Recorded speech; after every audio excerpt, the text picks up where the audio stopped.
Welcome to our channel. Today we how to authenticate with Google Cloud Vertex AI using service accounts, full guide step by step clearly. To authenticate with Google Cloud Vertex AI using service accounts, start by visiting the Google Cloud Console. Sign in to your Google Cloud account if you haven't already. Select your project from the project drop-down menu. If you don't have a project, create a new one by clicking on New Project.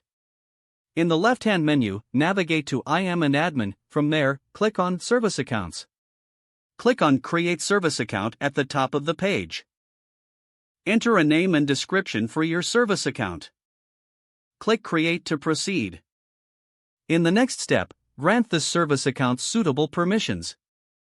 For Vertex AI, you may need to assign roles like Vertex AI Admin or other relevant roles.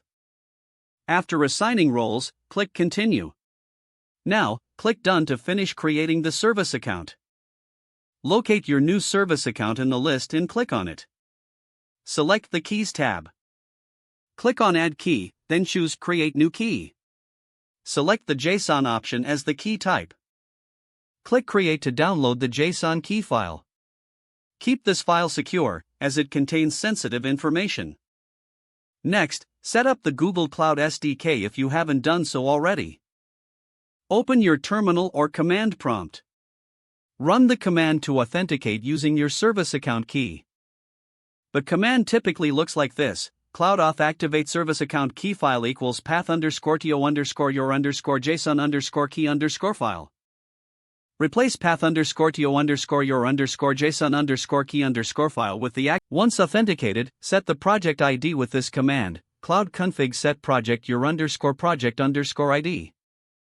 Replace your project ID with your project's ID. Now, you can interact with Vertex AI using the command line.